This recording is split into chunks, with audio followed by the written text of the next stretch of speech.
Miren ustedes, urgente, intervención requerida. Alcalde Aquiles Álvarez, ante el bloqueo de la prensa y la inseguridad en el mercado municipal, debe de intervenir de inmediato. La creciente preocupación por la seguridad en el mercado municipal del Batallón del Suburbio ha alcanzado un punto crítico. Recientemente, un incidente preocupante ha puesto en el centro de atención al alcalde Aquiles Álvarez y su equipo de comunicación. Periodistas intentando investigar las denuncias de extorsión y delitos en el mercado fueron impedidos de ejercer su labor, destacando el caso de Carla Santana, reportera de TC Televisión. Es más, con amenazas de que si sacaban el video le iniciaban una acción penal. Es un funcionario público el que está allí. Y si no es funcionario enrolado, entonces un pipón más. Pero eso de la agresividad no. Miremos. Tampoco no me tome, tampoco lo Está tomando la foto, pues. ahorita. ¿Usted está loco que te va a hacer tomas?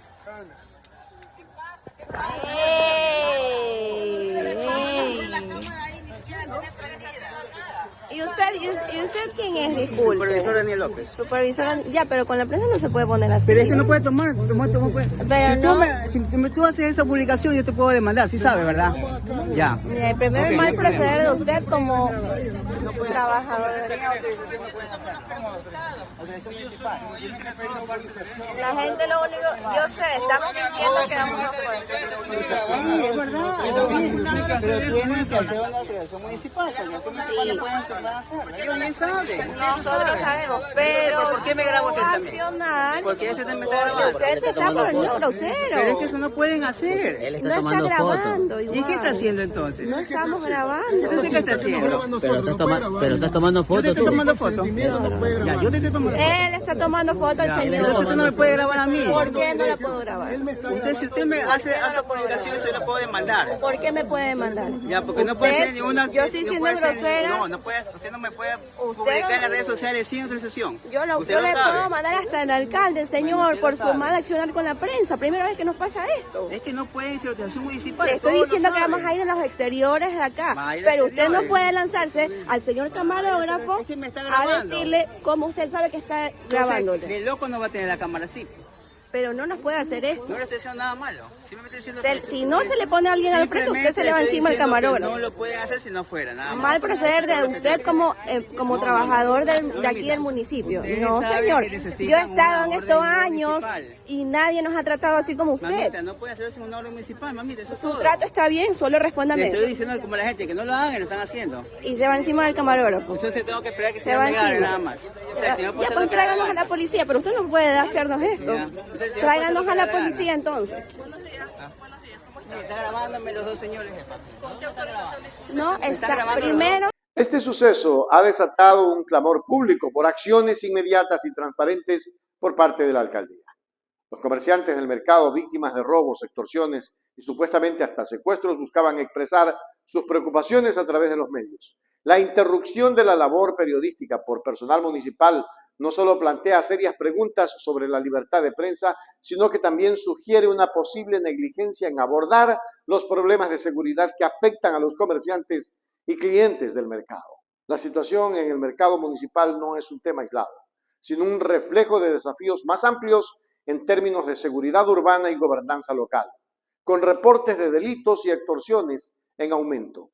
La presión está sobre el alcalde Aquiles Álvarez y su equipo para tomar medidas decisivas. En resumen, la comunidad espera respuestas y soluciones rápidas del alcalde Álvarez. La necesidad de reforzar la seguridad en el mercado municipal es evidente, así como garantizar la libertad de prensa. Este incidente no solo es una llamada de atención sobre la situación actual en el mercado, sino también una oportunidad para el alcalde y su administración de demostrar su compromiso con la seguridad y la transparencia. La ciudadanía ahora más que nunca exige una acción firme y efectiva. A los medios, joven que aparece allí, hecho el bravucón y que se... A los medios se los respeta. Los medios de comunicación son la voz del pueblo.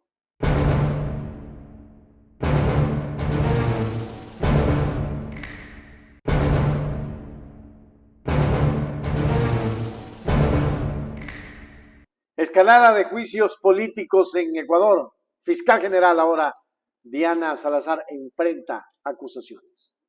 En un giro político significativo, el Consejo de Administración Legislativa CAL ha admitido a trámite los juicios políticos contra figuras claves del gobierno de Guillermo Lasso, ya fenecido, incluyendo a la fiscal general de Ecuador, Diana Salazar. Este evento marca un momento crucial en la política ecuatoriana, evidenciando la intensificación del ejercicio fiscalizador de la Asamblea Nacional. El orden de los juicios es que recuerden ustedes que hay 6 juicios políticos, uno de ellos era el del señor Guillermo Lasso, que ya eso se trató y quedan 5 juicios políticos en la comisión y esos son los que se tienen que tratar. Ahí hay un juicio político a los consejeros del Consejo de la Judicatura, hay juicio político a miembros del Consejo Nacional Electoral, hay juicios políticos del exministro de Transportes y Obras Públicas. De hecho, en ese hay 2 juicios políticos en contra del exministro Darío Herrera que se tienen que consolidar. Me parece que hay uno, el secretario de Seguridad, y luego entraría el juicio político, los juicios políticos presentados en este periodo nuevo, que son el juicio político al exministro de Energía, Santos Albite, al exministro Juan Zapata, a la fiscal general, y si más adelante, porque se están recogiendo firmas, entiendo, para el juicio político a miembros del Consejo de la Judicatura, tendrán que trabajarse en ese sentido. No se puede cambiar el orden. ¿Va a faltar tiempo entonces? No sé si va a faltar tiempo o no va a faltar tiempo. Mire, aquí hay que entender algo. Si se llamaban a los ministros para que vengan a las comisiones para preguntarles cómo estaba el Estado o las alarmas que se presentaban por falta de la ejecución presupuestaria, se decía que no se dejaban trabajar a los ministros del gobierno anterior. Si no se los llaman los ministros, entonces dicen dónde está la fiscalización de la Asamblea Nacional y por qué dejaron que el país caiga en esta grave crisis económica, social y de inseguridad. Entonces hay que buscar puntos medios. Y eso es parte de lo que se tiene que hablar y que se tiene que construir para dejar trabajar a los ministros, por supuesto, porque necesitan trabajar, pero al mismo tiempo llamarlos cuando se prendan estas alarmas que requieren de su presencia aquí en la Asamblea Nacional para evitar que se lleguen a la grave crisis económica, social y de inseguridad en educación y en salud, en la cual estamos ahorita todos los ecuatorianos sufriendo por la falta de acción y el desgobierno que tuvo el Ecuador. La admisión de estos juicios políticos, que también incluyen a los exministros Fernando Santos de Energía y Juan Zapata del Interior, subraya la profundidad de la supervisión legislativa en el país, con 5 juicios previamente admitidos y los 3 de este periodo, el total asciende a 8, destacando un periodo particularmente activo en la fiscalización gubernamental.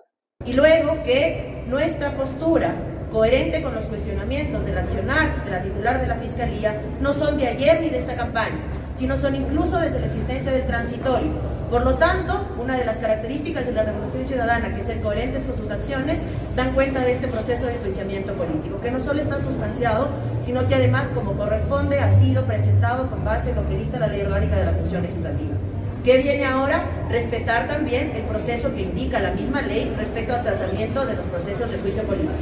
Y sobre todo, invitarle a la ciudadanía, a los medios de comunicación, a las bancadas, a los legisladores y legisladoras a formar parte de este debate. Si quieren ser la nueva asamblea, si quieren cambiar la cara de la asamblea, que no se repitan los mismos patrones que sucedieron con el juicio. La fiscal general Diana Salazar se enfrenta a más de 12 causales calificadas y sustentadas, lo que refleja la gravedad y amplitud de las acusaciones en su contra. Los asambleístas han expresado su compromiso de cumplir con su rol fiscalizador dentro del marco de la Constitución y la ley, asegurando un respeto absoluto al debido proceso. Bueno, en la sesión del CAL ha sido calificada nuestra decisión de iniciar un juicio político para el exministro del Interior, el señor Juan Zapata.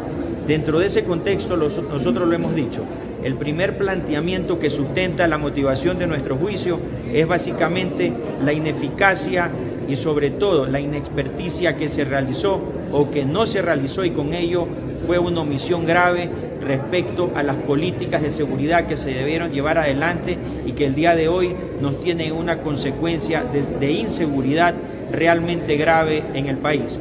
Nosotros hemos manifestado también que dentro de lo que hemos sustentado, es decir, de la ineficacia de poder llevar adelante una importante política de seguridad, también fue perjudicada la Policía Nacional, ya que estas políticas no realizadas y sobre todo el no respaldo institucional a la Policía Nacional también trajo como consecuencia que muchos hermanos policías han muerto producto de la inseguridad, y esto ha traído que evidentemente sus equipos de dotación y todos los acontecimientos logísticos con los que se tiene que respaldar el Policía Nacional hayan sido inexistentes. El presupuesto para el Ministerio del Interior siempre existió. Ejecutivamente no se cumplieron con los presupuestos administrativos y ejecutivos para brindar una eficaz política de seguridad. Y es por ello que el exministro del Interior, ante el Pleno de la Asamblea Nacional, una vez que se procese el procedimiento adecuado para este juicio político, tendrá que responder no a Carlos Vera, no a la Asamblea, sino a la ciudadanía y al Ecuador. Este proceso contra Salazar y otros altos funcionarios no solo plantea preguntas sobre la gestión individual, sino que también refleja una dinámica política más amplia en Ecuador, donde la fiscalización del poder ejecutivo se ha intensificado. Y luego entraría el juicio político, los juicios políticos presentados en este periodo nuevo, que son el juicio político al exministro de Energía, Santos Alvite, al exministro Juan Zapata, a la fiscal general, y si más adelante, porque se están recogiendo firmas, entiendo, para el juicio político a miembros del Consejo de la Judicatura, tendrán que trabajarse en ese sentido. No se puede cambiar el orden. ¿Va a faltar tiempo entonces? No sé si va a faltar tiempo o no va a faltar tiempo. Mira, aquí hay que entender algo. Si se llamaban a los ministros para que vengan a las comisiones para preguntarles cómo estaba el Estado o las alarmas que se presentaban por falta de la ejecución presupuestaria, se decía que no se dejaban trabajar a los ministros del gobierno anterior. La admisión de estos juicios por parte del CAL inicia una fase crítica de revisión y análisis en la Asamblea Nacional. Mientras el país observa, la Asamblea se enfrenta a la tarea de equilibrar la justicia y la integridad política en sus deliberaciones. Estos juicios políticos, especialmente el de la fiscal general, podrían tener implicaciones significativas para la estabilidad política y la percepción de la justicia.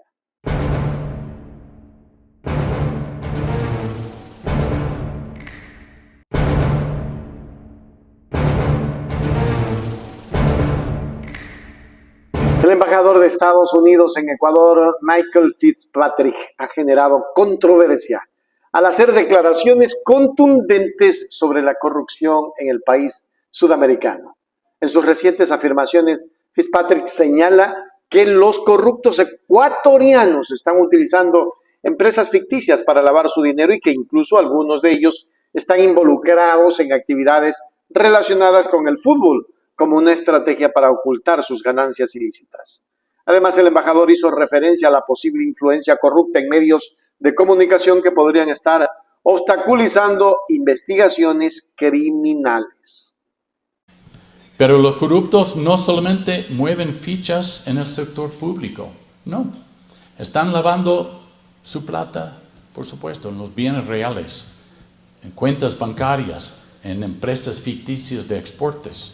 Sus testaferros ahora están metidos en hasta la pasión nacional, el fútbol, usando algunos equipos para lavar su cara y su plata. Caray. Y ya hemos visto el desplomo de algunos de los medios sociales que fingían ser observadores responsables, cuando ahora están vistos como extorsionistas y pagados por nefastos para desviar investigaciones criminales, confundir al público nacional y continuar viviendo bien con la plata robada de los ecuatorianos. Caray. Las declaraciones del embajador Fitzpatrick han generado un debate intenso en Ecuador, ya que destacan la profundidad de la corrupción en el país, el uso de empresas ficticias y la infiltración en el mundo del fútbol para blanquear dinero son prácticas que socavan la integridad económica y deportiva de la nación. Además, su mención de medios de comunicación supuestamente pagados por actores corruptos pone de manifiesto la preocupación por la transparencia informativa y la independencia de la prensa en el país. En resumen, la intervención del embajador de Estados Unidos en asuntos internos de Ecuador ha generado controversia y ha puesto de manifiesto la gravedad de la corrupción en la nación.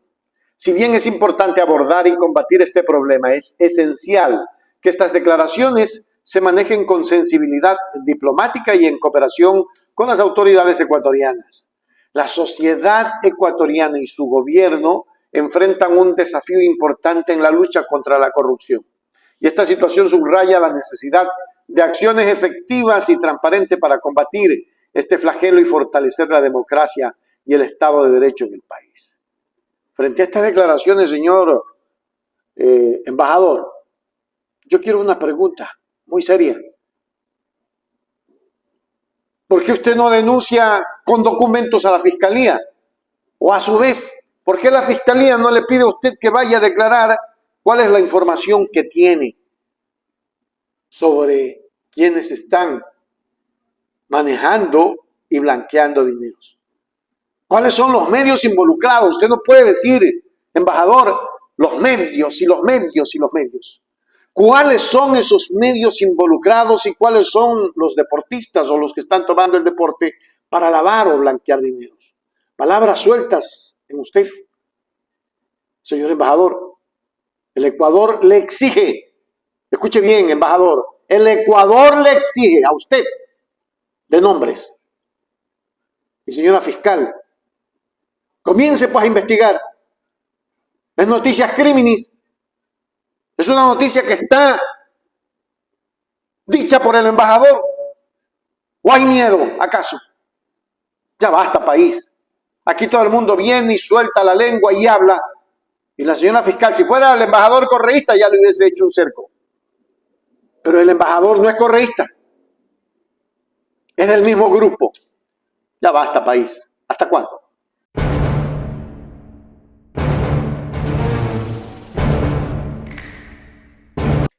Y Ecuador, vamos a ver cuánta gente hoy va a compartir esto, que a mí me pareció extraordinario. Ahora, ¿por qué me parece extraordinario? Se me pregunta Richard.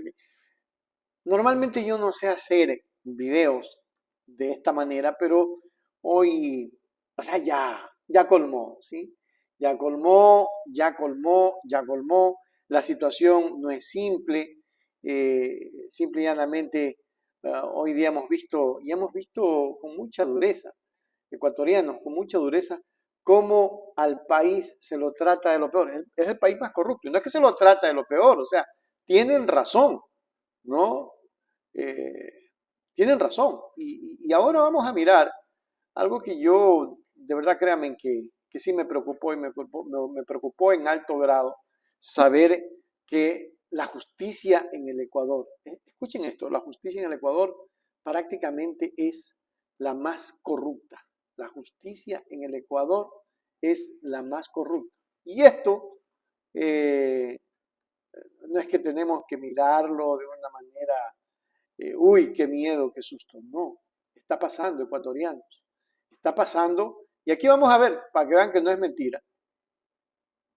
Aquí tenemos, justicia en Ecuador está en los peores puestos a nivel mundial. Se lleva la medalla de oro en corrupción, lo dice Revista Vistazo. Y en su texto particularmente habla lo siguiente: la justicia de Ecuador ocupa uno de los peores puestos de un ranking a nivel mundial. Un informe publicado por The Justice World Project, el proyecto de justicia mundial, reveló que el país está en el puesto 96 de entre 142 analizados durante el 2023. La puntuación general obtenida con base en 8 factores: restricciones al poder de gobierno, ausencia de corrupción, gobierno abierto, derechos fundamentales, orden y seguridad, ejecución de la regulación, justicia civil y justicia criminal. ¡Wow! Justicia civil y justicia criminal. Créanme, en mi vida yo no había visto tanta cosa, ¿no? Tanta desidia. Créanme, cada vez que yo miro esto digo, ¿qué será lo que pasa en el país? ¿Qué será lo que está pasando en nuestro Ecuador? ¿Qué será lo que está pasando? Y aquí les voy a poner para que ustedes vean ya en vivo la página, para que ustedes la puedan ver con tranquilidad. Y mientras eso me van escuchando. Escuchen allí. Ahí les estoy poniendo.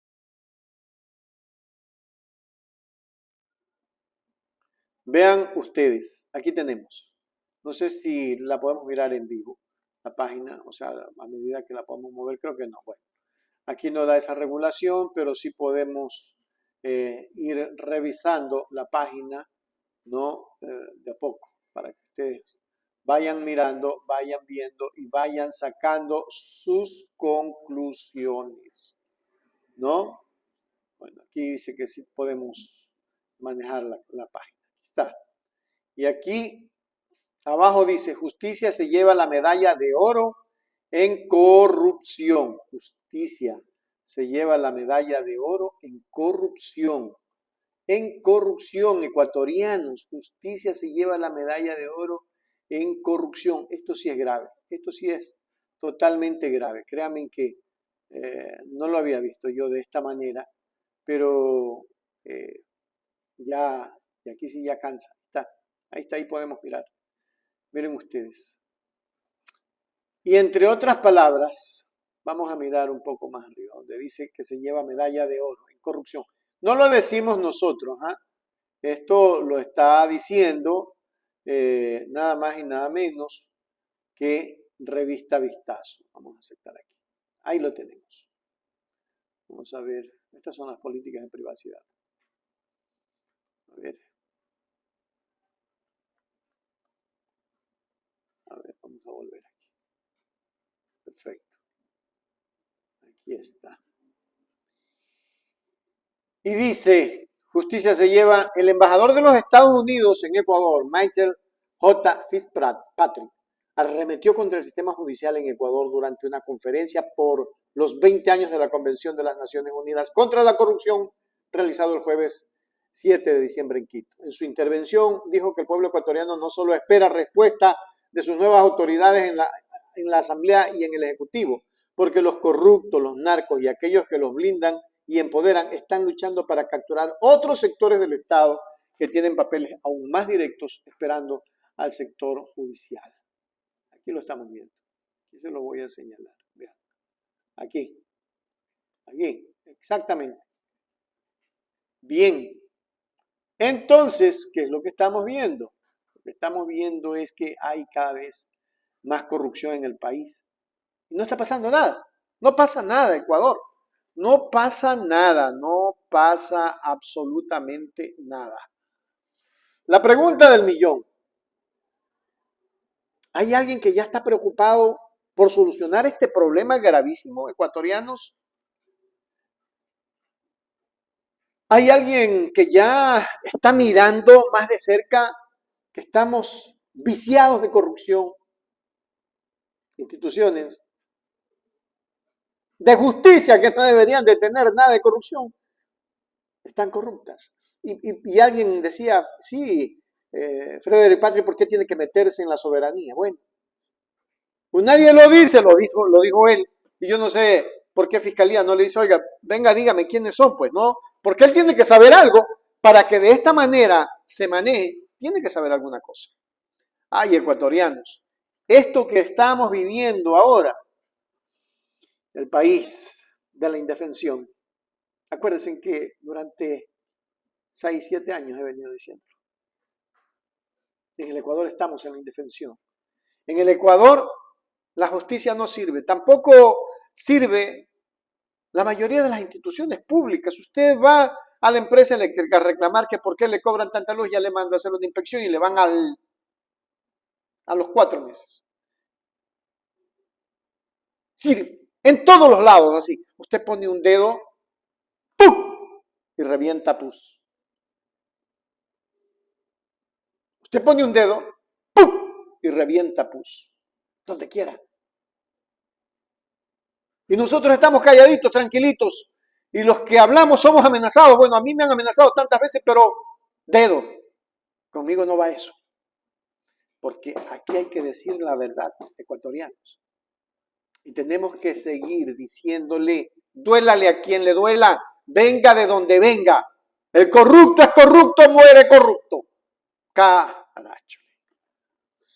Ojalá que podamos algún momento volver al Estado de Derecho en el Ecuador, donde las cosas se hagan pensando en la ciudadanía y no pensando en los bolsillos. Así nomás.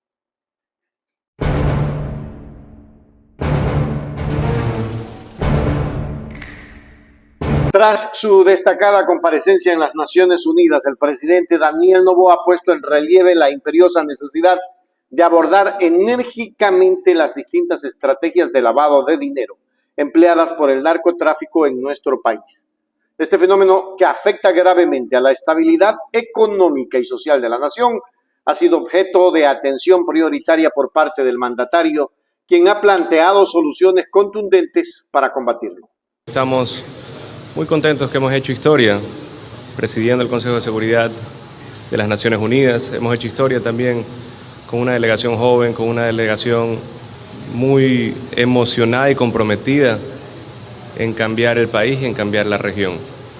Hemos recibido bastantes felicitaciones y apoyo de parte de varias naciones que ya hoy en día también están viendo al Ecuador como un foco de progreso y como un país que necesita cambiar su situación de seguridad para poder salir adelante. El narcotráfico tiene 500 formas creativas de cómo lavar dinero y nosotros debemos de bloquear eso. ¿Cómo? Fortaleciendo la UAFE, uno, promoviendo la ley de extinción de dominio, que la ingresamos dentro de la ley económica urgente, y asimismo tener controles más estrictos en el SRI y tener un inventario real en tierras agrícolas y en armas que hay en el Estado. En este sentido, el presidente ha instado a fortalecer la unidad de análisis financiero y económico, cuya función es vital para detectar y prevenir el lavado de dinero. La cooperación internacional y la implementación de tecnologías avanzadas son esenciales para mejorar la eficacia de esta entidad. Además, Noboa ha abogado por promover la ley de extinción de dominio, una herramienta legal que permitiría confiscar los bienes adquiridos ilegalmente por grupos criminales, privándolos de los recursos necesarios para perpetuar sus actividades. Asimismo, el presidente ha señalado la importancia de establecer controles más estrictos en el Servicio de Rentas Internas SRI del Ecuador, con el objetivo de supervisar las transacciones financieras y asegurar el cumplimiento de obligaciones tributarias, lo que contribuirá a reducir los flujos de dinero ilícito. En resumen, la comparecencia del presidente Daniel Noboa en las Naciones Unidas ha servido como plataforma para destacar la urgencia de combatir el lavado de dinero relacionado con el narcotráfico en Ecuador. Sus propuestas de fortalecer la unidad de análisis financiero y económico, promover la ley de extinción de dominio y mejorar los controles en el SRI son pasos concretos hacia la lucha contra este flagelo. La determinación del gobierno de abordar este problema de manera integral es un mensaje claro de que se está tomando en serio la protección de la economía y la sociedad ecuatorianas frente a la amenaza del crimen organizado.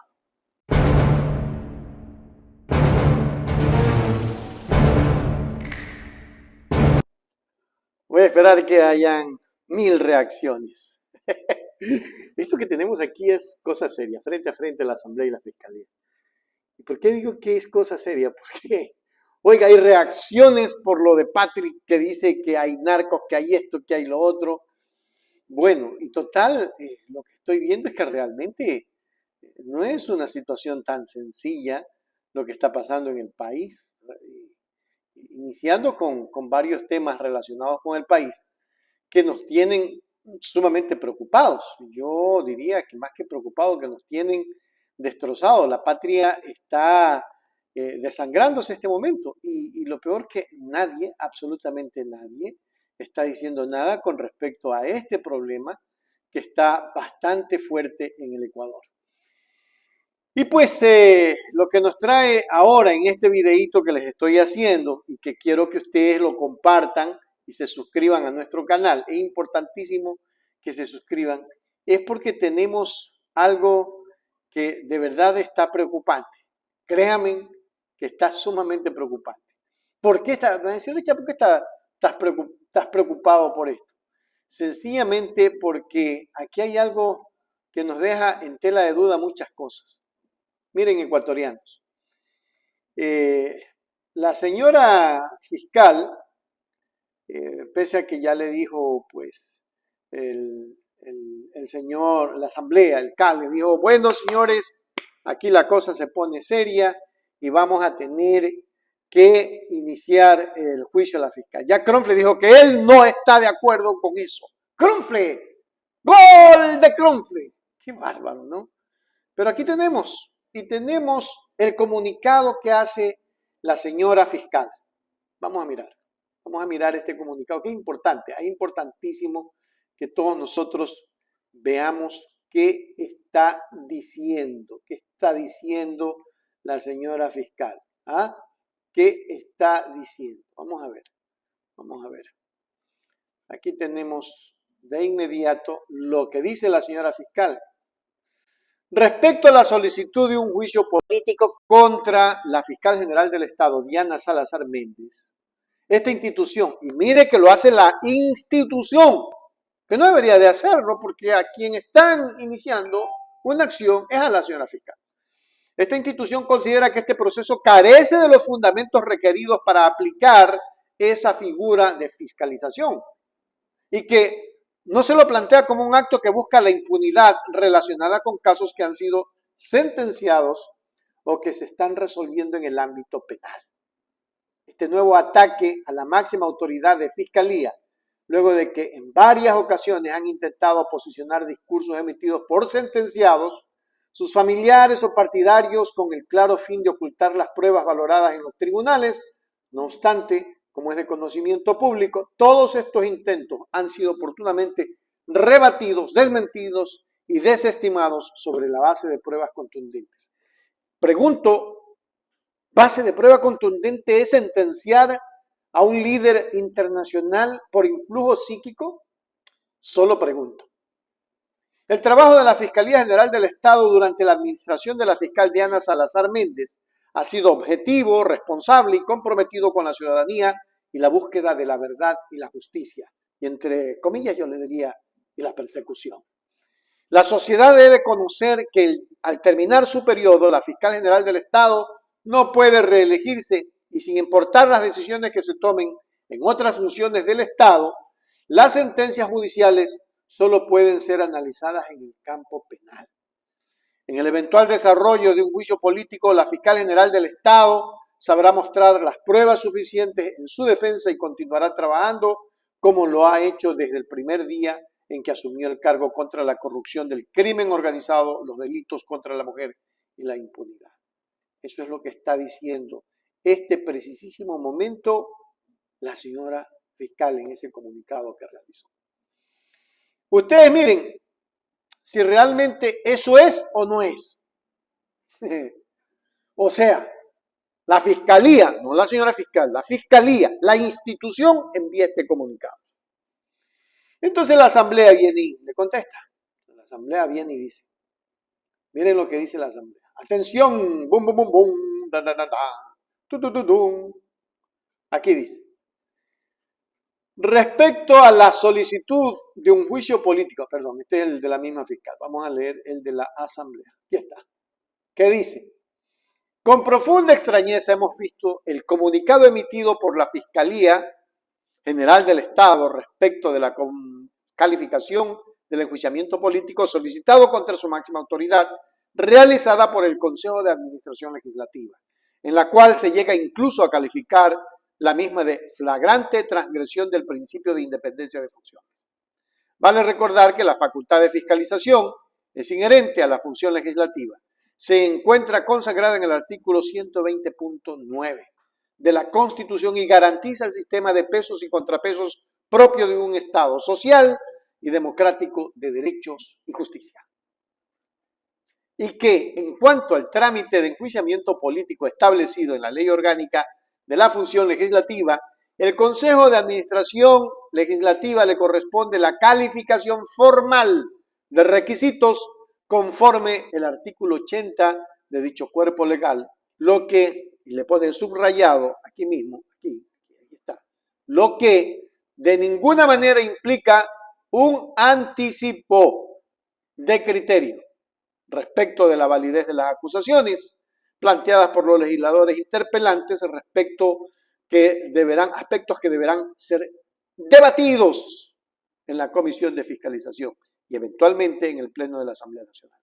El respeto al ordenamiento jurídico será el norte que guíe la gestión en este periodo legislativo. Eso dice la Asamblea. Eso dice la Asamblea. Y así es que, y bueno, y yo digo, y entonces, camaradas, ¿qué es lo que va a ocurrir en todo caso con todo esto? Porque también, y escuchen bien esto, también el señor Henry Kronfle, presidente de la Asamblea, que no debería de hacerlo, pero sin embargo lo ha hecho, ¿no? Lo ha hecho y esto si no, como que no es admisible. Aquí lo hizo públicamente en un comunicado. Y estamos haciendo estos comparativos porque esto de verdad que ya huele a politizado, a que la Asamblea tiene que hacer lo que le corresponde, una fiscalización. La señora fiscal, si no tiene nada que temer, el que nada debe, nada teme, vaya a la fiscalización y exponga lo que está diciendo el comunicado de la Fiscalía, de la institución. Dice a la opinión pública, Henry Kronfle, Partido Social Cristiano, él dice que no es partidista y aquí está dejando demostrado que él se debe a un sistema en relación a los juicios políticos. Uno, a partir de la reforma a la Ley Orgánica de la Función Legislativa que entró en vigencia el 10 de noviembre de 2020, la única responsabilidad del Consejo de Administración Legislativa CAL se limita a verificar el cumplimiento de requisitos de forma de las solicitudes del juicio político y luego de ello remitir al expediente a la Comisión de Fiscalización para su tratamiento y posterior debate en el Pleno de la Asamblea Nacional por los 137 asambleístas. 2. El CAL no tiene facultad para pronunciarse sobre el fondo de las solicitudes de juicio político y en consecuencia no puede bajo ninguna circunstancia detener estos procesos cuando cumplen los requisitos de forma. 3. Y lo ponen en negrillas. Mi posición sobre el fondo es pública y el país ya la conoce. No estoy de acuerdo con el juicio político presentado contra la fiscal general del Estado. Henry Kronfle, presidente de la Asamblea. Señor Kronfle, aquí hay algo. Usted no puede decir eso. Usted es el presidente de la Asamblea. Pico cerrado, ni para el uno ni para el otro. ¿Por qué usted tiene que decir que no está a favor ni en contra? Que usted no está de acuerdo. Oiga, señor Kronfle, hable serio. Justicia es justicia. Aquí no se puede hacer eso. Están equivocados. Esta es la equivocación que tiene el país ecuatoriano. Esta es la equivocación que tiene nuestro Ecuador.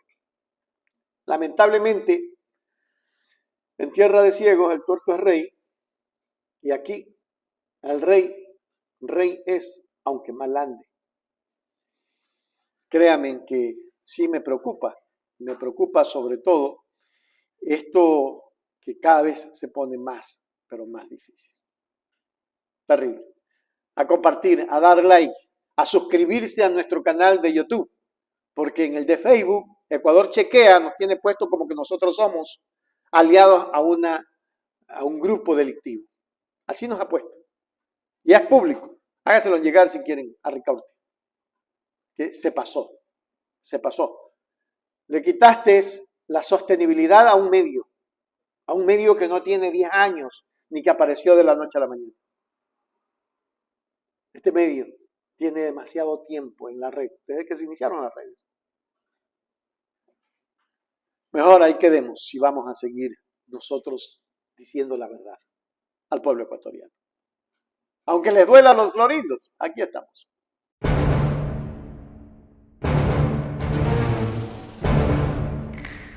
Desde New York, Estados Unidos, el presidente ecuatoriano Daniel Noboa Sin destacó hoy en un debate abierto del Consejo de Seguridad de la ONU enfocándose en el tema de amenazas a la paz y la seguridad internacional.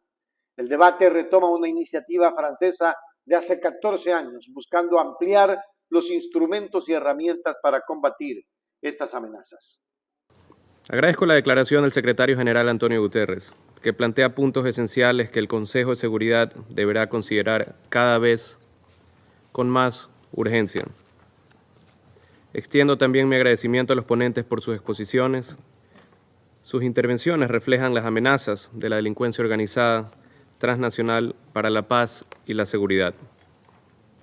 Esta amenaza ya ha sido confirmada por la Oficina de Naciones Unidas para las Drogas y el Delito, así como por la sociedad civil y la academia. El tráfico ilícito de armas y el de estupefacientes, el tráfico ilícito de migrantes y la trata de personas son solo algunos ejemplos de las actividades de las bandas criminales que afectan la paz ciudadana y el desarrollo de nuestras naciones. Debemos siempre recordar que trágicamente estas actividades perjudican de manera desproporcionada a las mujeres y a las niñas. La delincuencia organizada transnacional ha causado más muertes que muchos de los conflictos mundiales de los últimos 20 años juntos. En ese contexto, para combatir esta situación, debemos tener un enfoque integral por parte de las Naciones Unidas, donde el Consejo de Seguridad accione dentro de sus competencias en favor de la paz de toda la comunidad internacional. La resolución 1459 del año 2003 sobre el proceso Kimberley, que busca evitar los diamantes ensangrentados, fue adoptada por unanimidad hace ya 2 décadas. Esta resolución demuestra que es posible que este Consejo tenga la capacidad de contribuir a esfuerzos transversales para enfrentar desafíos multidimensionales. En Haití, por ejemplo, este año, cerca de 4.000 personas fueron asesinadas, 1.500 heridas y casi 3.000 secuestradas, solo en lo relacionado con la violencia de bandas. En estos 2 últimos años, más civiles murieron en Haití que en varios conflictos que involucran más de un Estado, en el mismo periodo. En palabras del Alto Comisionado de Naciones Unidas para los Derechos Humanos, Volker Turk, esa situación es un cataclismo. El presidente Noboa abordó las serias consecuencias de las actividades ilícitas de bandas criminales, tales como el tráfico de drogas, armas y personas, y su impacto desproporcionado en mujeres y niñas. Resaltó la necesidad de un enfoque integral de las Naciones Unidas con el Consejo de Seguridad, actuando dentro de sus competencias para proteger a la comunidad internacional. En Ecuador, la delincuencia organizada transnacional y sus vínculos con grupos armados representan una amenaza para el Estado de Derecho y la seguridad fronteriza. Noboa reafirmó el compromiso de su gobierno en priorizar la cooperación internacional y redoblar esfuerzos para enfrentar la violencia, especialmente en zonas fronterizas y dentro del país. El Consejo puede y debe ejercer su responsabilidad de manera cooperativa, ya sea que se trate de una amenaza tradicional o una emergente. Así lo ha hecho en distintos temas que han estado dentro de su agenda, como es el caso del G5 Sahel, Afganistán o Haití, entre otros. Este Consejo también autorizó, el 2 de octubre pasado, el despliegue de una misión multinacional de apoyo de seguridad, que esperamos pueda conformarse lo más pronto posible bajo el liderazgo de Kenia. Aprovecho esta ocasión para reiterar el compromiso del Ecuador de continuar coliderando con Estados Unidos los temas relativos a Haití en este Consejo. América Latina y otras regiones del mundo han padecido también de las conexiones que se crean entre la delincuencia organizada y la insurgencia. Esta amenaza genera inestabilidad y ha llegado a ser base de conflictos fronterizos, así como de tensiones regionales y mundiales. El Ecuador ha sido impactado por la ola de delincuencia organizada transnacional y sus vínculos con grupos armados, que amenazan el Estado de Derecho, el control estatal y la seguridad fronteriza. No se trata de un mero concepto. Históricamente, en el Ecuador hemos sufrido del impacto de conflictos armados no internacionales que se desarrollan fuera de nuestro país. El presidente asimismo señaló las conexiones entre delincuencia organizada e insurgencia en América Latina y otras regiones, originando inestabilidad y conflictos fronterizos. Hizo un llamado al Consejo para ejercer su responsabilidad de manera cooperativa, promoviendo la cooperación y transferencia de tecnología para enfrentar las amenazas de seguridad y ciberseguridad. El Ecuador, que por mucho tiempo ha sido considerado como un país de paz, ha visto en los últimos años un incremento de la violencia sin precedentes, siendo víctima de la delincuencia organizada transnacional que busca afectar el control del territorio y debilitar las fronteras para favorecer sus rutas. Los homicidios en Ecuador se han incrementado de manera inaceptable en los últimos años a causa de la penetración de las bandas criminales. Reitero aquello que afirmé en mi posesión como presidente constitucional del Ecuador. Creo un Estado que tiene como primer objetivo reducir la violencia y volver del progreso una costumbre. El crimen transnacional demanda una contundente y oportuna respuesta transnacional. Por eso, una de las prioridades de mi gobierno es el apoyo a la cooperación internacional, así como el despliegue de todos los esfuerzos necesarios en nuestras zonas fronterizas y el interior del país para hacer frente a todas las manifestaciones de violencia.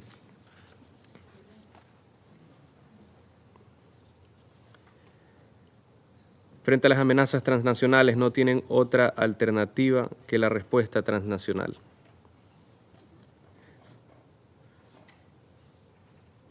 Ocurrió lo mismo con la pandemia.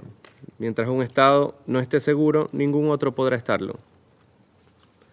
Por lo tanto, este Consejo debe alentar el incremento de la cooperación, la construcción de capacidades y la transferencia de tecnología para superar los desafíos que presentan las amenazas de seguridad y de ciberseguridad. Los mecanismos de alerta temprana, los esfuerzos de prevención del delito y la promoción de la justicia penal deben ampliarse e incorporarse a los esfuerzos de mantenimiento y consolidación de la paz. Estos son indispensables en los casos de reforma del sector de seguridad. Excelencias. Hace 14 años Francia organizó una reunión para abordar esta problemática bajo el tema de amenazas a la paz y la seguridad internacionales. Hoy buscamos darle continuidad a esta propuesta, otorgando mayores instrumentos y herramientas existentes, así como renovar el apoyo de este Consejo para esos esfuerzos de lucha contra la delincuencia organizada, transnacional y el terrorismo. Por esa razón también, asociado con Francia para proponer la declaración de presidencia que fue adoptada por este Consejo.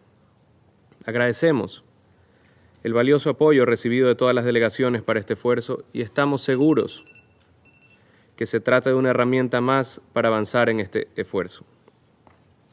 Mañana también se cumplen 14 años desde que el Consejo de Seguridad de las Naciones Unidas inició el debate sobre el narcotráfico como una amenaza a la seguridad internacional. Bajo la agenda de paz y seguridad en África, es nuestra responsabilidad como miembro electo de este Consejo robustecer los esfuerzos que fueron emprendidos por otras delegaciones para prevenir la violencia armada. Las guerras, los conflictos y la delincuencia organizada transnacional tienen un ingrediente en común: las armas. Precisamente el próximo 15 de diciembre organizaremos un debate abierto sobre la amenaza que representan para la paz y la seguridad el desvío, el tráfico ilícito y el uso indebido de armas. La paz es la promesa central de la Carta de las Naciones Unidas. Pero ¿qué paz puede haber en medio del recrudecimiento de la delincuencia organizada? Coincidimos con el secretario general en que la paz es un bien público global que debemos proteger y gestionar. He querido venir personalmente a este Consejo para reiterar el compromiso de mi gobierno con la búsqueda de la paz que pasa por las amenazas que estamos sufriendo dentro de nuestras fronteras. Finalizando su participación, Noboa abordó los preocupantes índices de violencia en Ecuador, incluyendo asesinatos y amenazas a políticos y sus familias. Reafirmó su compromiso de trabajar por la paz y solicitó apoyo internacional en esta causa. En calidad de presidente del Consejo de Seguridad, Noboa subrayó la responsabilidad del Consejo en mantener la paz y seguridad internacionales y la necesidad de que los estados prevengan y combatan el crimen organizado transnacional y el terrorismo. Además, en encuentros diplomáticos con altos funcionarios de la ONU y líderes internacionales, Noboa reforzó el compromiso de Ecuador con la paz y la seguridad mundiales. Para mi gobierno y para mí personalmente existe una deuda pendiente, ya que dentro de las mismas elecciones tuvimos a un candidato presidencial que fue asesinado. Asimismo, en 2 caravanas tuvimos ataques armados y casi todos los días por los últimos 60 días hemos tenido amenazas de muerte, asimismo nuestros ministros y sus familias. Es una deuda, la paz es una deuda que tenemos con nuestros votantes también, muchos de ellos jóvenes, muchos de ellos mujeres. El 58% de los votantes en la primera vuelta que votaron por Daniel Noboa fueron mujeres y el promedio de edad era 32 años. Entonces los grupos más afectados y los grupos más desatendidos creyeron en que un joven candidato de 35 años podía hacer la diferencia. Y tengo que hacer todo lo que esté en mis manos para poder hacer ese cambio y espero que con la ayuda y cooperación de ustedes lo podamos lograr. La presencia activa de Ecuador en este debate marca un hito histórico y posiciona al país como un actor clave en la discusión global sobre la seguridad. Ecuatorianos, cuando hay que criticar hay que hacerlo, pero cuando hay que decir la verdad hay que decirla. Y aquí lo hacemos en Hechos Ecuador. No te olvides de suscribirte a todos nuestros canales y a todas nuestras redes.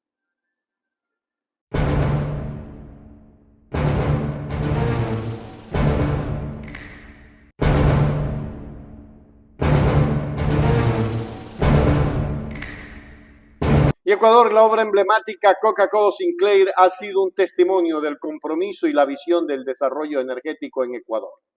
Con la colaboración de Rafael Correa, el país ha logrado superar una era de dificultades energéticas que incluían cortes de hasta 10 horas al día. En una reciente entrevista, Jorge Glass, uno de los principales impulsores de este proyecto, destacó los logros obtenidos gracias a esta central hidroeléctrica. No va a resolverse el problema hasta que comience a llover. ¿Cuál se ha derrumbado?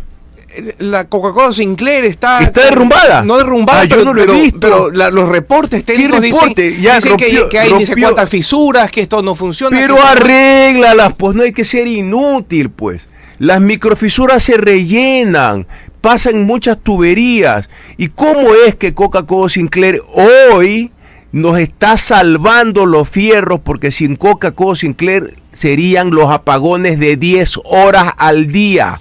Y ya rompió récord de generación después de tantos años, ya generó los 1500 megavatios que decían que nunca iba a generar y está operando al 100% y salvando los fierros, y gracias a esa obra que yo impulsé con Rafael Correa, no tenemos apagones de 10 horas al día y usted puede estar trabajando ahorita en la radio. Coca-Cola Sinclair, ubicada en la provincia del Napo, es una de las mayores centrales hidroeléctricas de América Latina. Su capacidad de generar 1500 megavatios operando al 100% ha revolucionado el panorama energético del país. Antes de su construcción, Ecuador enfrentaba una grave crisis energética con cortes de electricidad que afectaban significativamente a la vida cotidiana de sus habitantes. Sin embargo, gracias a la visión y el esfuerzo conjunto de quienes impulsaron este proyecto, el país ahora disfruta de un suministro eléctrico estable y sostenible.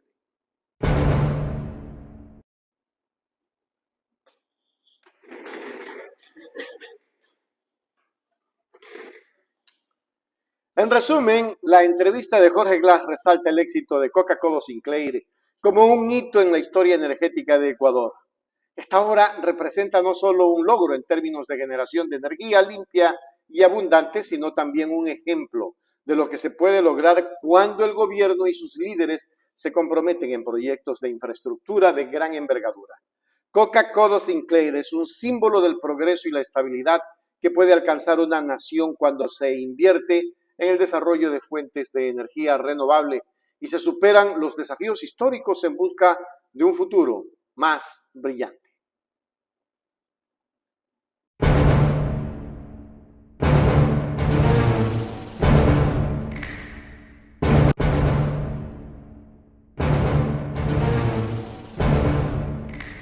Un debate intenso en la Asamblea de Ecuador sobre la Ley de Salud Mental. En un momento crucial para la política de salud de Ecuador, la Comisión Especializada Permanente del Derecho a la Salud de la Asamblea Nacional, en su sesión Asamblea S 2023, enfrenta una decisión trascendental. El debate se centra en si aceptar o rechazar las 12 objeciones presentadas por el expresidente Guillermo Lasso al proyecto de la Ley de Salud Mental. Fue en junio que el entonces presidente Guillermo Lasso hizo observaciones por inconveniencia al proyecto de ley de salud mental, que aprobó en su momento la Asamblea. Hoy la Comisión de Salud debate si acoge o no las 12 objeciones en todo o en parte. Parte del veto es al artículo 33, relativo a las competencias que debe cumplir el MIES e instituciones de salud. Esto en la aplicación de la política pública en la prevención del sistema de salud mental. La presidenta de la Mesa Legislativa, Ana Herrera, considera que los cambios al texto son de fondo. Con el rol que cumple el Ministerio de Inclusión Económica y Social y el rol que cumple en torno a la reinserción. Había ahí como una discrepancia respecto de cuál era el término adecuado y cuál era la condición adecuada. Walter León, viceministro del MIES, presentó su postura sobre el artículo observado. En cuanto al artículo 48, personas inimputables con trastornos mentales, el Ministerio no cuenta con sistemas de acogimiento para personas en esta situación. No es nuestro menester, no es nuestra competencia. Así también Samara Tama del Ministerio de Salud Pública del Ecuador considera que el recurso económico será importante para el cumplimiento de la ley. En esa reestructuración justamente debemos de garantizar también la atención de salud primaria y justamente debemos de priorizar en la aplicación de estos planes y proyectos dentro de esa atención primaria. Camilo Salinas, quien integra la Comisión de Salud, indicó que se trabaje de manera técnica el problema de las drogas, afecto que es otro de los factores determinantes para hablar de salud mental. Que es la derogatoria de tabla de consumo de droga. Ahora, esta es una herramienta básica y necesaria para que el país pueda tener una ley para poder atender no solamente a los que tienen problemas patológicos mentales, sino problemas socioeconómicos de drogas, ¿no? Hasta el 16 de diciembre los legisladores tienen plazo para examinar las objeciones parciales. En las próximas horas se reunirá la mesa legislativa para ver si acogen las objeciones del Ejecutivo o se ratifican en los textos originales aprobados. Las objeciones del expresidente Lasso, centradas en la inconveniencia de ciertos aspectos del proyecto, han generado un amplio espectro de opiniones tanto en la esfera política como en la sociedad civil. Expertos en salud mental, legisladores y representantes de la sociedad civil han expresado sus puntos de vista, resaltando la importancia de una ley que aborde de manera efectiva los crecientes desafíos en la salud mental en el Ecuador. El proyecto de ley, que inicialmente recibió un amplio apoyo, busca establecer un marco legal robusto para la atención y protección de la salud mental, enfatizando la prevención, el tratamiento y la integración social de las personas afectadas.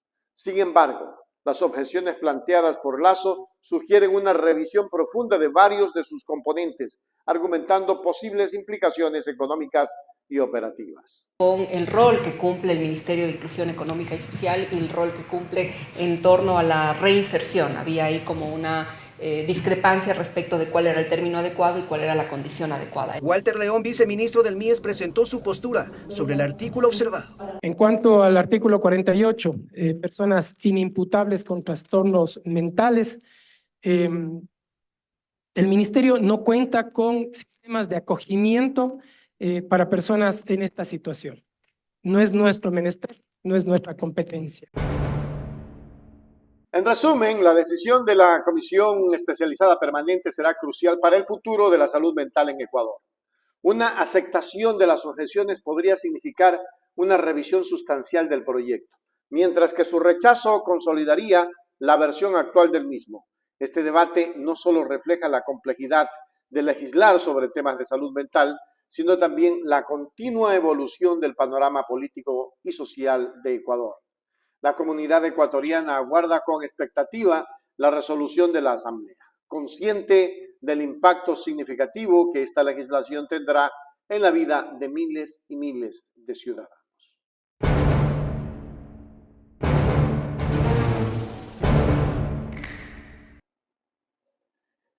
Uy, Ecuador, Ecuador, Ecuador. ¿Dónde están los delincuentes? ¿Dónde están los que trafican con el deporte? ¿Dónde están, señor Patrick?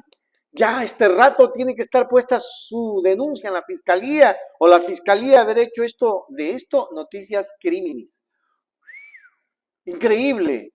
Vamos a ver esas declaraciones y luego vemos reacciones, señores. Reacciones de gente que en la red ha dicho de todo. Miremos mejor.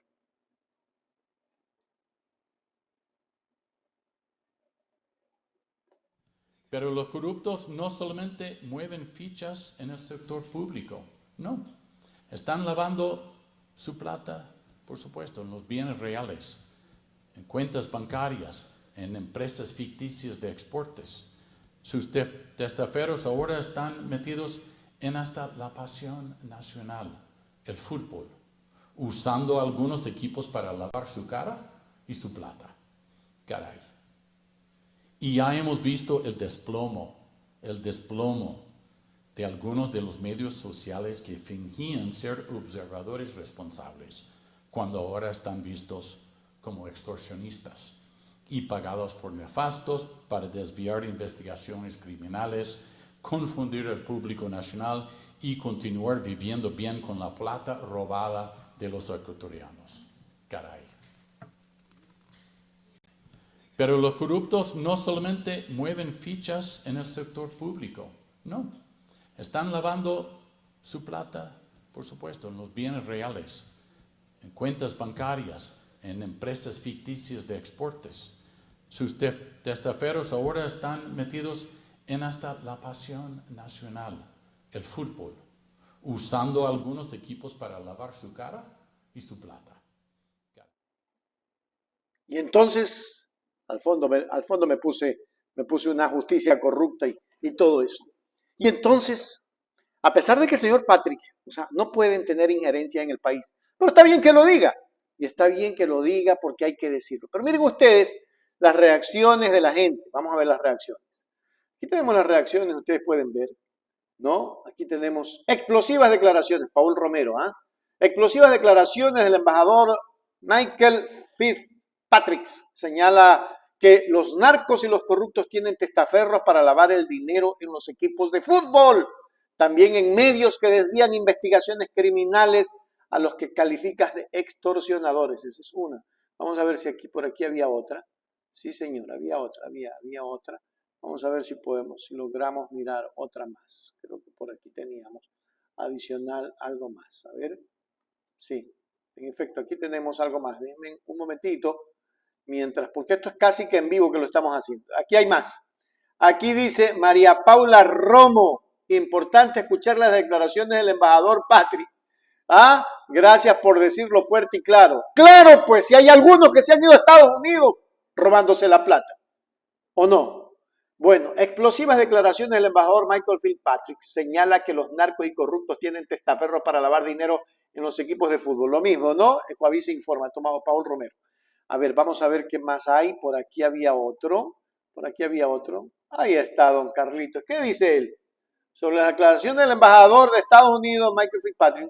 ¿Por qué no se han pronunciado las entidades de control? Comentario de Carlos Vera. ¡Claro! Y Carlos, y ya debieron de haberse pronunciado, no solamente haberse pronunciado, Carlos, sino que además debieron de hacer investigaciones, querido Carlitos. Y aquí está otro más de Centro Digital. ¿Qué dice este caballero? Vamos a ver, espérenme que no se me vaya. Dice, sorprenden las declaraciones del embajador de Estados Unidos, Michael J. Fitzpatrick. Primero, porque interviene en asuntos internos del Ecuador, lo que yo decía, y además porque menciona la presencia del narcotráfico en nuestro fútbol, lo que nunca hemos visto. Eso es comentado por el Pocho Hart. Bueno, señor, muy bien. Vamos a ver qué más había por aquí también. Ramiro García, después de la declaración del embajador de USA, aquí dice, ¿no? Pues la declaración, pero vamos a leer lo que dice. De ayer, ¿alguien sabe si Wilman Terán, el Consejo de la Agricultura, ha dicho algo? ¿Y por qué no la fiscal, señor Ramiro García? Habló de la impregnación del narco en la justicia, de jueces y fiscales corruptos, de los acuerdos políticos entre Wilman y Correa y del concurso. Tenía que meter a Correa. Obviamente, ¿no? Como siempre lo meten a Rafael Correa. Pero bueno, eso es lo de menos. Aquí el tema es que hasta doña Janet Inostroza también ha puesto su dedo en esta cosa. Aquí dice, Janet Inostroza, las últimas declaraciones del embajador de Estados Unidos son reveladoras y fuertes. Señala en dónde deberían golpear las autoridades. Le faltó hablar de ciertos miembros de la justicia, una pata fuerte de la corrupción y del narcotráfico. ¡Wow! Triple wow. Yo no sé, yo no fui, decía Abdalá en su época. Pero la cosa se pone seria porque esas declaraciones deberían ya de estar siendo investigadas, pues, Ecuador, ¿o no? ¿O estamos locos? Yo de ahora en adelante voy a hacer así, ya no voy a hacer el tororón, todo así, formalito y todo eso. Eso no le gusta a la gente le gusta que le hable lo morocho, como hablamos nosotros, como hemos sido nosotros, ¿no? Como siempre. Así es que a suscribirse al canal, a dar like, a suscribirse a YouTube, por favor. YouTube es uno de los medios que nos tiene amparado a nosotros. Y entre más crecemos, entre más se suscriban, más crecemos. Así es que qué bueno fuera que sigan dándonos like e impulsándonos. Don embajador, haga, para poderle creer, a pesar de que usted no puede tener injerencia en el país, pero para poderle creer lo que usted está diciendo, señor embajador, no dudo de su palabra, pero ponga la denuncia en la fiscalía y hágala pública la denuncia. No los nombres, porque se van, se escapan, pero haga denuncia pública. ¿Quiénes son los narcos? Un abrazo a todos, sin olvidarse suscribirse. Hasta la vista.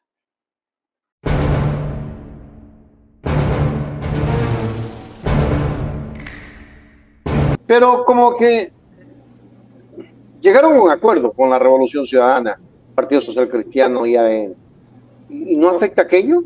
Y ustedes dijeron que no iban a pasar las líneas rojas, pero si se aprueba, se pasarían las líneas rojas, Andrés. Sí, yo creo que definitivamente hay un par de líneas rojas aquí, yo diría 3 concretas, entre otras, pero también alternativas, ¿no? Una línea roja yo creo que la remisión no debe pasar, al contrario, la alternativa es agilitar el cobro de las deudas tributarias. Mira, en vez de decir de que para poder recaudar se tiene que actuar perdonando una parte de esa deuda, yo digo no, al revés. Hay que fortalecer la jurisdicción coactiva para que si una empresa de las deudoras que solo tenga hueso y deba plata al Estado, pueda cobrarse a una empresa hermana de ese mismo grupo económico que sí tiene carne. Porque aquí la que nos arman es empresas que dejan puro hueso y dicen, cóbrame si puedes, y no se puede, pues. Pero siempre tienen una empresa afiliada, vinculada, relacionada, que pertenece al mismo dueño, que se quedó con la carne del negocio. En el caso de Novoa es la diferencia entre exportadora bananera Novoa, que es puro hueso, y Novoa Trading Corp, que es pura carne. Entonces la ley lo que debería decir es, si es que uno de los miembros del grupo financiero o del grupo económico debe X cantidad de dinero, eso se le puede cobrar a una de las otras empresas del grupo económico o considerar al grupo económico como una sola entidad, como en efecto lo faculta ya la Ley Orgánica de Régimen Tributario Interno, y solo requeriría una modificación de reglamento. Entonces no es tan difícil cobrar esas deudas tributarias. Y la otra cosa que es muy sencilla es decir, miren, si es que usted tiene deudas con el Estado, usted no está en la lista blanca del SRI. ¿Ya? El SRI tiene una publicación, cualquiera la puede googlear, que se llama la lista blanca del SRI. Es cuando tú estás con comportamiento ejemplar. No debes, envías las facturaciones a tiempo, declaras el IVA, todo bonito. Si es que una empresa no está en la lista blanca del SRI, no debería poder ser contratista del Estado, no debería poder hacer trámites entre los registros de la propiedad, no debería poder hacer transacciones de salida de divisas del país. Porque ¿cómo es eso? Pues que le termina debiendo a la ciudadanía en su conjunto, pero saca nomás la plata afuera. No, pues. Necesitamos más bien establecer que para poder relacionarse con el Estado, tenga que estar en la lista blanca del SRI. Mira, mucha gente está ingresando en estos momentos al sector público, al gobierno de Novoa, a la asamblea, a las distintas instancias. ¿Y qué les piden? El certificado de no tener deudas con el Estado. Un ser humano común y corriente, que por ahí le deba al IESE o a la CENESID por un crédito educativo y le debe $5,000, no puede trabajar en el Estado. Y si no puede trabajar en el Estado, no puede alimentar a sus hijos y peor, puede pagar la deuda que le debe, pues. Y sin embargo, empresas que deben decenas de millones de dólares, no, tranquilo, hermano, sigue nomás. No, hay que ser exigentes con esa famosa lista blanca del SRI y vas a ver que si se incluye una disposición de estas, porque nosotros siempre proponemos alternativas, no solo críticas, la alternativa es, por favor, apoye al Estado ecuatoriano, a la sociedad en general, a la ciudadanía, cumpliendo todas sus obligaciones tributarias, y ahí sí puede continuar relacionándose en esa sociedad, en el sistema económico. Primeritos van a hacer fila a venir a pagar los impuestos que deben. Y así se recauda, y así se genera el cobro de estas deudas, de estos evasores.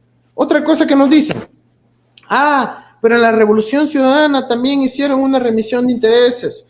Por supuesto, cuando nos cayó el terremoto, cuando hubo el problema de la Oxy, cuando cayó el precio del petróleo, pero con dos grandes, enormes diferencias. La primera, que si es que se acogían a la remisión, tenían que reconocer jurídicamente que habían evadido impuestos. ¿Sí? Tenían que reconocer y tenían que recalcular la contabilidad de la empresa. Con lo cual, segunda diferencia, se mejoraban los ingresos correspondientes a la participación de los trabajadores en las utilidades de la empresa. Entonces todo el mundo ganaba, se alcanzaba la verdad, reconocían que habían cometido una evasión y ese era el costo que incurrían a cambio de perdonarse los intereses, pero además ganaban los trabajadores. En las últimas remisiones y en la propuesta del actual presidente no incluyen nada de eso. No se va a contemplar el recálculo de la contabilidad. Por lo tanto, no están reconociendo que han cometido delito de evasión tributaria y en los hechos tendrán una impunidad, ahí sí, impunidad ante el cometimiento del delito de defraudación tributaria que está codificado en nuestra ley. Entonces, eso es importantísimo que conozcan los ecuatorianos, que sepamos que aquí hay un grupo de personas que su primera medida, la primera medida económica es beneficiar a los más ricos, lo que sospechaban. Y borrarse sus deudas, pues, Andrés. Como decía el Chapulín Colorado, lamentablemente se está concretando en la primera medida económica. Hay que oponerse a esa remisión, es una línea roja. Hay que oponerse también a las zonas francas, ya es un recalentado de las leyes de Lazo. Y bueno, hay unas otras cosas pequeñas, puntuales, que también habría que revisar en el resto del proyecto de ley.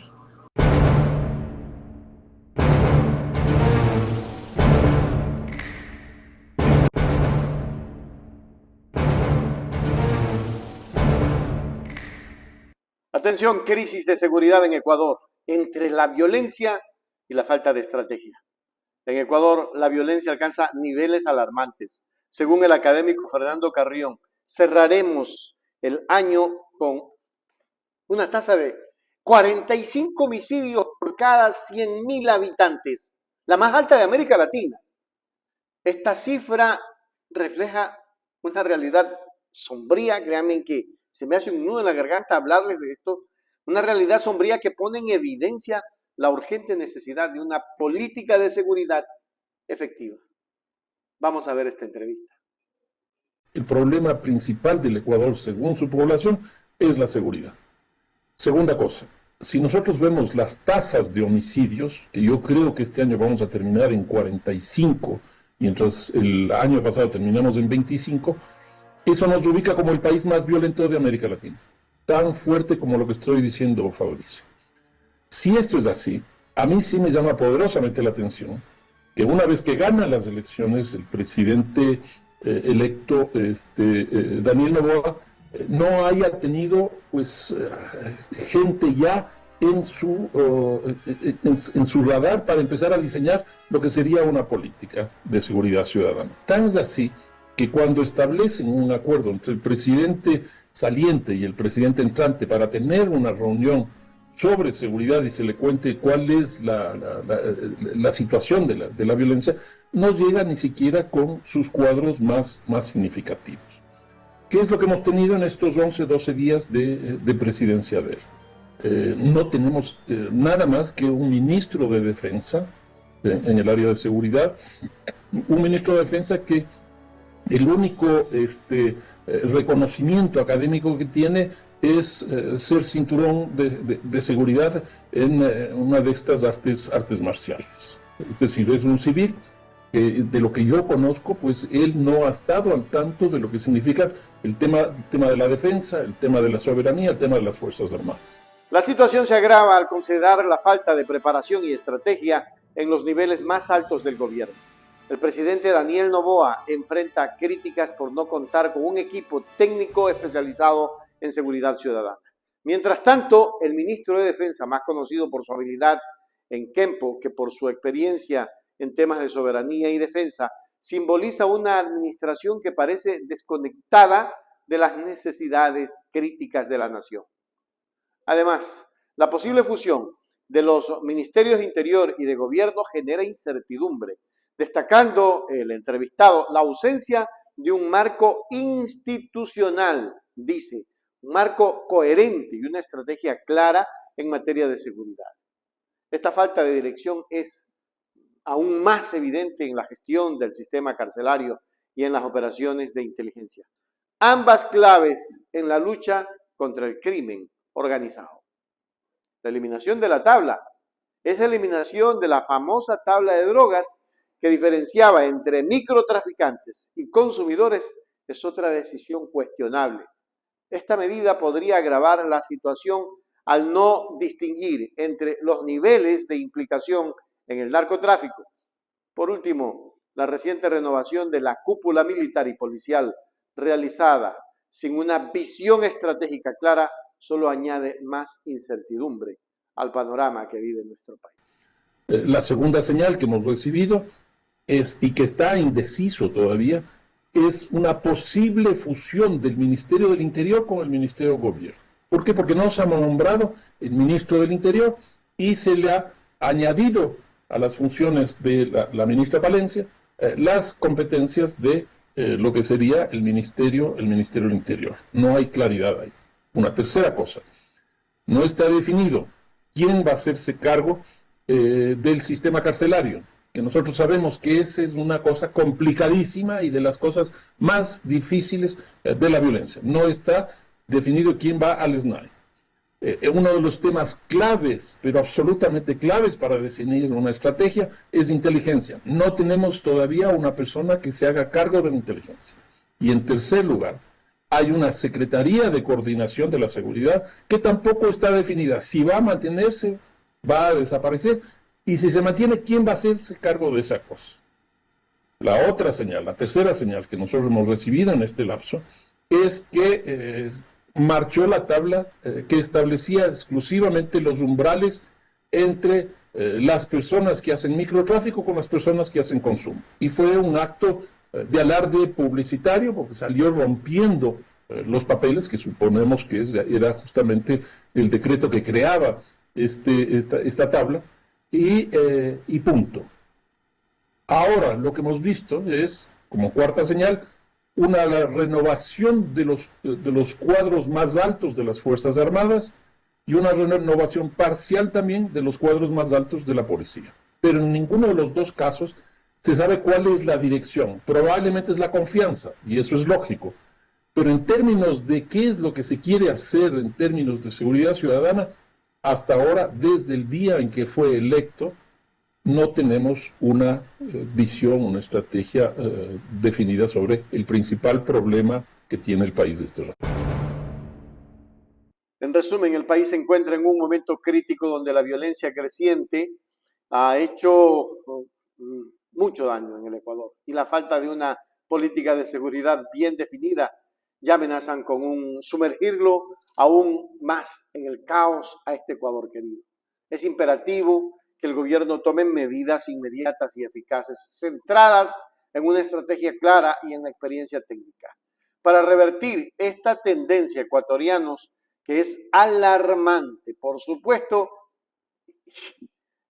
hay que restaurar muchas cosas, como por ejemplo la Constitución. Y para poder restaurar la paz y la seguridad, tenemos que todos estar unidos. La estabilidad futura del país depende de las acciones que se tomen hoy. Pero no con los discursitos de odio, o de rencor, o de venganza, o yo no sé, o de muy sobrados. Esos discursos no van ahora. Esos son los discursos que han hecho daño. Qué bueno y qué buena entrevista que le hicieron a Fernando Carrión. De verdad, qué linda entrevista. Con esta entrevista, si ustedes la miran, hay muchas cosas que sacar como conclusión.